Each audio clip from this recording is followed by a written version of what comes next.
తిరిగి నక్షత్ర నాయకత్వానికి అంగీకరించి బెత్లెహేములో ఉన్న రాజకుమారుడైన రాజనందునుడైన యేసు యొద్దకు మోకరించటి నిజమైన జ్ఞానము, దేవునికి ఇష్టమైన జ్ఞానము అయింది.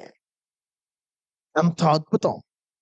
వారి పొరపాటులు తెలుసుకొని, వారి తప్పిదాన్ని తెలుసుకొని, ఇది క్రీస్తు నక్షత్రం అని ప్రారంభంలో వారు ఏదైతే చెప్పినారో ఆ జ్ఞానానికంటే, హేరోదు సమక్షంలో బిగ్గరగా యూదులు రాజు తప్పుకున్న వాడు ఎక్కడున్నాడని ప్రకటించిన ఆ జ్ఞానానికంటే, దాన్ని ఒక దీక్షతో అనుసరించిన జ్ఞానానికంటే, వారి పొరపాటును వారు తెలుసుకొని తిరిగి ఆ నక్షత్ర నాయకత్వాన్ని అంగీకరించి బెత్లెహేము వరకు వెళ్ళి రాజనందుడైన రాజ టీవీతో ఉన్నటువంటి యేసు క్రీస్తును, ఆ పాలుడైన యేసును చూచి ఆయన ఎదుట మోకరించినటువంటి వారి నిజమైన జ్ఞానము అద్భుతం. ఈ జ్ఞానం మనలో ఉందా? అందుకే